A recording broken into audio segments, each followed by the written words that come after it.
My name's Taylor Rowan, and this is Confident Risks, a podcast based on confidence in the workplace, confidence in your product, confidence in what you know. We're going to talk about taking on risks. I'm going to give you a little bit of backstory on myself, but I couldn't be more excited to get started.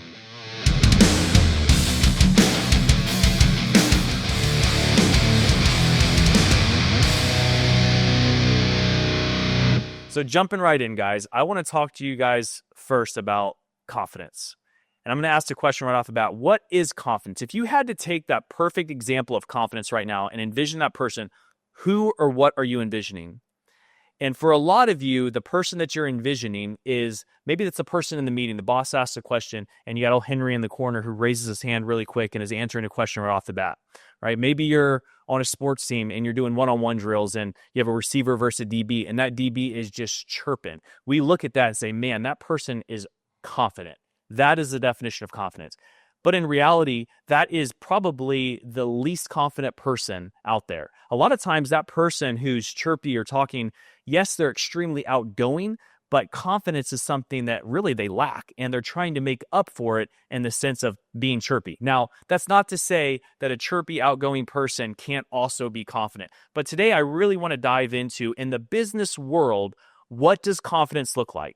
And I love, you guys will learn watching this episode and watching these shows, that I love parallels. I love taking a story and I love comparing it to something else. If I can do that, a lot of the times that parallel helps me explain something a little bit better. I go back to when I was playing football. I was a kicker through high school and college. And for me, if I was going to replicate something, which was kicking in a game, maybe in front of 70,000 people, you had to not just go kick every day by yourself, but you had to replicate kicking in front of maybe your teammates or sprinting to the end of the field and back, get your heart rate up, really to replicate that scenario so that you can be better down the road. I want to do the same thing when it comes to confidence. I want to get a scenario that a lot of you can relate to.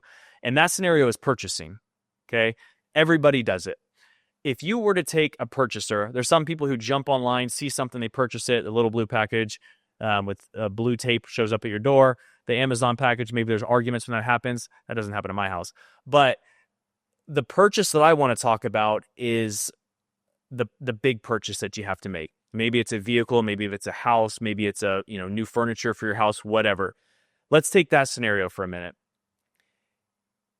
If you have to make a big purchase, we're going to say it's a 2015 Honda Accord that you have to buy. You're looking for a used car. You want something that's going to work well for your family, so you start doing the research. Okay, I want the 2015 Honda Accord. Here's the motor I want. Here's the interior that I'm looking for. Here's the mileage that I want. And you're scrolling. You know the price point. Let's just say it's $5,000. You're going through, you're doing Google searches. You're finding out more about this car. You're looking on forums. You're maybe watching YouTube videos. You're doing everything you can to find out as much as you can about that product, okay?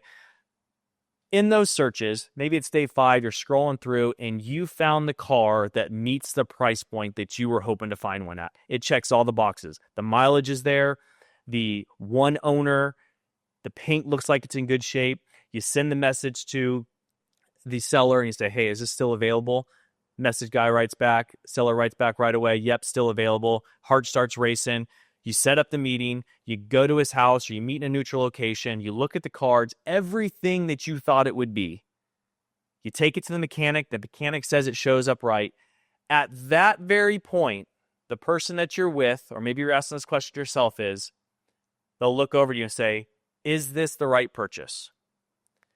That very second is the confidence that I'm talking about in this episode moving forward. That confidence that you're able to look back at that person and say, I've done the research, this is 100% the right purchase, and you do the deal, and you make the deal. That is confidence. Confidence is not the chirper, it's not the person that's talking. A majority of the time, the confident person in the business industry is the quietest person in the room. It's the person that knows the answer, they've done the research, they know what the right answer is, and a lot of times they're waiting for the other people to maybe say something before they speak up, okay? Hopefully that resonates with a lot of you listening today. To be confident, you do not have to be the loudest person in the room. For me, I know as I'm hiring employees on, we go through a 30-day trial period with these employees, and the first 30 days is a telltale sign. I can have somebody that comes in, absolutely kills their interview, say all the right things, do all the right things. They're here maybe the first week, they're doing the right things, they're talking to the right people. Week 2 comes around, maybe they hit a little hiccup here or there. How do they react to that hiccup? They've learned the process the first week, they've been in it the second week. How do they move forward in week 3 and 4? That is a telltale sign. Your voice and your talking can only get you so far before true action meets the concrete. That's the time when I can tell if an employee is going to be around for the long haul or not. Is that person confident? Can I go to that person with the mistake that they made, which hopefully they do make one in those first 30 days, and say, what happened? And they look at me and say, you know what? I'll be honest with you. I just messed up. I flat out messed up in this area. Here's what I learned from it. Here's how I'm moving forward. Instead of the person who has the quick, witty answer, says exactly what I want to hear, they go back out into the shop and they're going to make the same exact mistake 2 or 3 more times. Okay. Maybe they have a great attitude, but I don't want that person. I want the confident person who knows exactly what they're doing. Maybe it takes a little bit longer for them to do it, but they do it right every single time. So now that I've gone over the definition of confidence that I'm speaking about, I want to leave you with this. Be confident daily and use words when you have to. Say it one more time. Be confident daily and use words when you have to. Remember, confidence does not come from chirping. Confidence comes from knowing your product, just like purchasing the vehicle. Knowing your product and knowing when it comes time to pull the trigger, you know it's the right decision. That's the confidence that we're looking for. That's the confidence that this whole podcast is based on, is making confident risks, making educated, confident risks. Every single thing that you do in life is going to have some sort of risk factor in it, whether it's driving your kids to soccer practice, whether it's starting a business, whether it's whatever, you fill in the blank. There is some sort of risk involved into it. The question is, how confidently, how well prepared, how willing are you to put money on yourself that you're making the right choice? That's confidence. With that being said, let's jump now into business. Now that we've gone over the true business definition of confidence and what that really means, I want to jump back and go through how I got started in business and then where we sit today. So back in 2017, I had finished up, we talked about earlier, my football career, and I had, at that point, was ready to jump into the business industry. And I was out in Spokane, Washington. I was playing for the Spokane Shock, the arena football team, met my wife out here. So I wanted to start jumping into the business front. And luckily enough, my father-in-law had a business out here. So I was able to start there and really start learning what business was, the common terminology, which seems self-explanatory, but at the same time, when you have never been in that, there's a lot to learn. So for the first year or 2 of doing that, there was a lot of learning to do for myself. And the biggest part of that, the biggest learning curve that I had was I had gone from a team, and a lot of you guys might be able to relate to this, whether it's through high school or college or thereafter, but you're on a team, you have a common goal with that team. And you can tell when you're on a successful team or a non-successful team pretty early on. What are the attitudes like on that team that are around you? Are they guys that no matter what happens, the ebbs and the flows, the ups and the downs, we're going to keep moving forward? Or do you have a lot of quitters on your team, right? The thing that I noticed most when going into the everyday business industry was you did not have the drive that you had on a team. The common goal and the common prize, if you will, wasn't the same for everybody. You had some people who were just there because they wanted to get the paycheck. They were doing just enough, which isn't a problem in some cases. Maybe your job, you just want to go there, you want to put in just that effort, and that's fine. That's to each their own. But then you had the people that were just the overly confident people who were just talking to talk. They had no sense behind what they were saying, literally just loved hearing themselves talk, right? And then you had the people who would sit back and do the real work. So you really had these 3 groups. And for me, that was the toughest part, because I'd come from, if you didn't do what you were supposed to do, you were gone right away. And if you weren't performing at the level you weren't supposed to be performing at, especially in the Arena League and thereafter, you just weren't there the next week. There were other people depending on your job. So for me, that was the biggest thing to learn.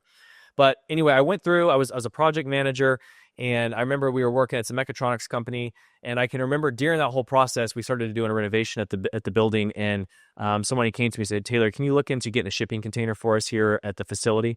And okay, a shipping container for, we need it for extra storage. Okay, great. So I started doing the research. Well, it kicked back old memories I had because I was in college at Western Illinois.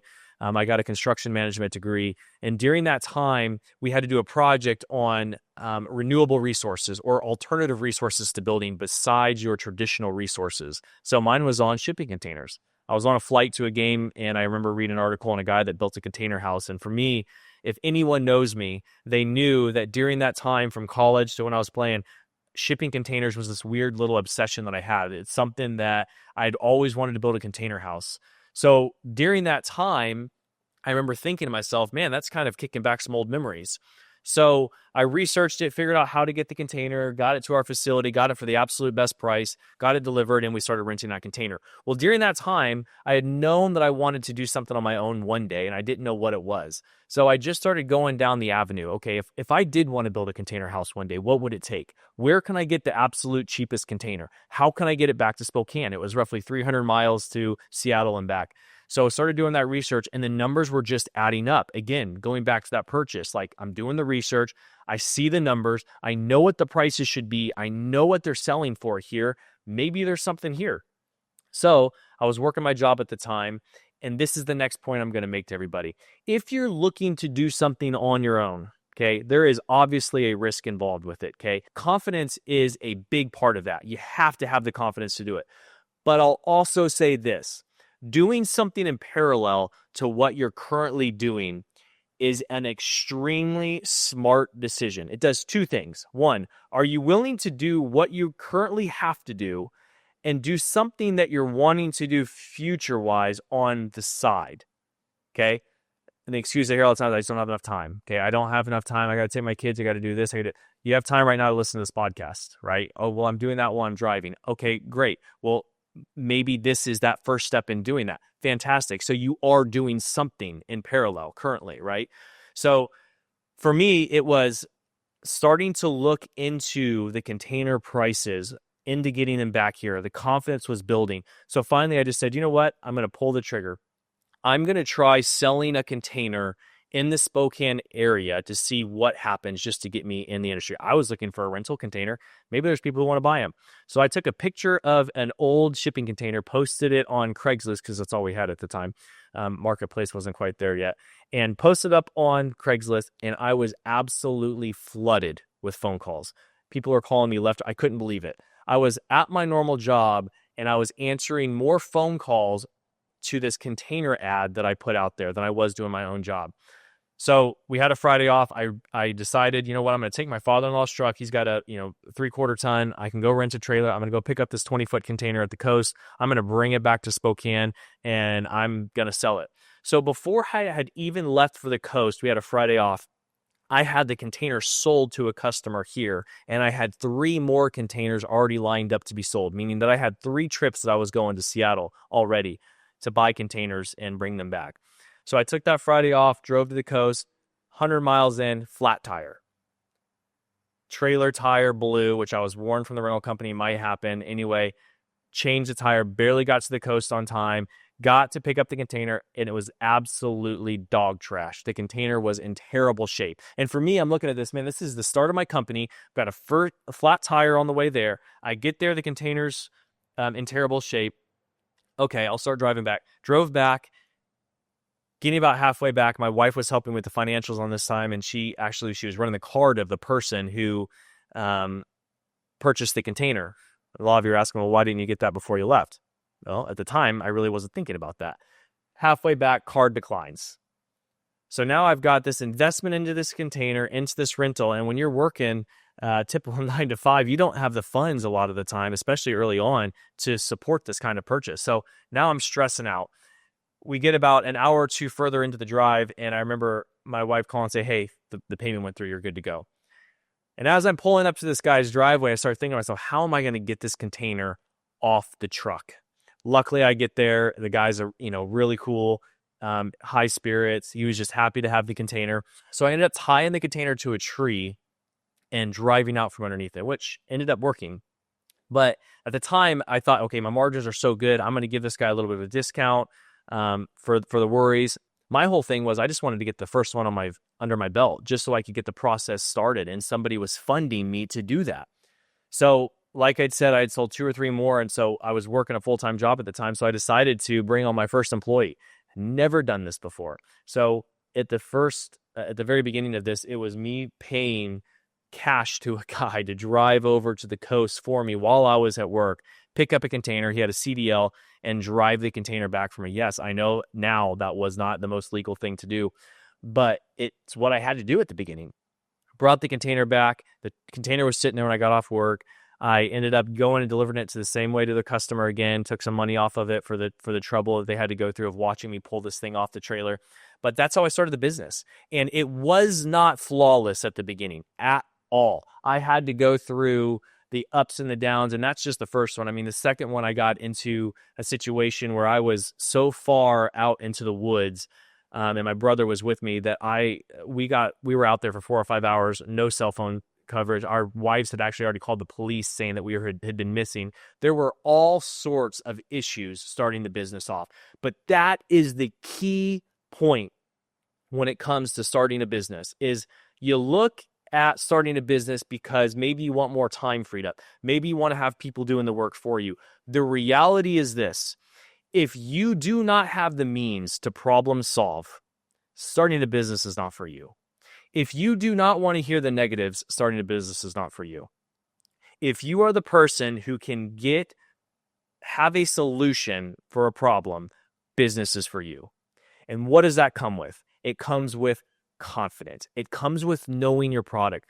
Sometimes we go and we talk to a car dealer, or we talk to a fabricator, or we talk to somebody who's really proficient at what they do, and we think, man, how are they so good at what they do? Well, each one of you have something that you love doing, whether it's fishing, whether it's hunting, whether it's sports, whether it's a podcast, whatever it is, you all have something that you love doing. You've done the research on it. And if you had to take that one thing and talk to somebody about it, you could do it. The same thing goes for when you start a business. And maybe one of those things is that thing that you need to start. Maybe it is fishing. Maybe it is a podcast. Maybe it is something in fabrication or manufacturing. Who knows what that it factor is? But the thing is, you just have to have knowledge on the topic. The more and more research you do on the topic, the more and more knowledgeable you are. Okay. After you have that knowledge, take on the steps of doing that something in parallel with something else. If you do that, you're almost completely eliminating the risk factor, and all it is confidence moving into that. The risk factor is when you decide to fully drop your other job, but that risk is so minimal if the confidence and the research that you have done and put into that supersedes the risk factor. So I've got to the point where we were selling containers, right? We've got to that point. We're selling containers now. We did that all the way up through 2017, 2018. My wife and I are doing it. We're slinging boxes. I'm working from the house. I've got 2 or 3 drivers out picking boxes up, and now they're delivering. I got the right trailer now so that we can actually tilt these up in the air, deliver them to customers, right? Business is going good. Then COVID comes into the factor, and shipping container prices skyrocket through the roof. They are absolutely, they're 4 to 5 times more expensive. Other people at this point now have seen what I'm doing. They're coming into the market. They're trying to, flood the Spokane market with containers. If you're not willing in the business industry to adapt, kind of goes right hand in hand with, problems come up. How can I problem solve? If you're not willing to adapt, you will die. Point blank, period. And I mean die on a business standpoint. Your business will die if you can't adapt. Point blank, period. And I found that out on 2 or 3 different occasions. And luckily, I was always adapting. And so our business never died. But at the same time, if we weren't moving forward and adapting, then there were a lot of times where we would have been dead in the water. And the biggest point on that was when COVID came in, I knew already that I had wanted to start doing fabrication on containers. So I taught myself, and I was starting to teach myself how to 3D model. Because I wanted to be able to show a customer, not just draw it on a piece of paper. Here's where we're going to put a window in a container and a door and pop-up windows and this, that, and the other. I wanted to actually be able to physically show what I was going to do for that customer. So in parallel with my business, I always had something going in parallel. In parallel with my business, I was teaching myself how to 3D model. I went on SketchUp. I was modeling stuff out. I would do a container. Oh, that doesn't work. Oh, here, this works. Okay, this is how so-and-so did it. And I would just keep modeling it. So in 2020, when things were at kind of the peak of tough for container sales, a fire department had come to me and said, hey, can you build a training facility for us? And I had no means, and I never even had thought about this. I had never been a firefighter, never thought about being in the fire industry. But when I looked at what they were wanting, it was a very simplified version, is how I saw it at least, of a house. It was a metal structure with some metal frames in it and a place to do live burns in that would protect the container. So I took the project on. I told him 100%. I quoted the project out for him, jumped on Excel, ran the numbers on it. Here's what the price point's going to be. Did a basic model for him, sent it to him. They loved it. So I got that job before I even had a full-time fabricator on staff because I knew that I could get a fabricator. So I hired a very experienced fabricator, brought him on, and the experience that fabricator had made up for the lack of knowledge that I had in manufacturing and design work. So they were able to kind of go hand in hand. I showed him, hey, here's my idea. Here's what I want to do. You know, here he makes it happen. We talk to the engineer. We make this whole thing happen as a triangle. First build. My goal was to have my first build funded where I wasn't just taking this out of pocket. So we did the first build. And there were definitely hiccups. There were things that we didn't think about.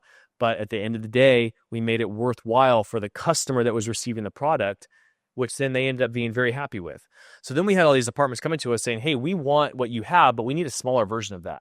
So due to what I had been doing in SketchUp, I was able to take that, morph it down into this really small, compact training device that any fire department could have, whether they're in metropolitan areas, whether they were downtown, whether they're out in the suburb, wherever they were, they could utilize this training device that was on wheels, that was mobile, and it gives them basically an at-home gym at their fire department.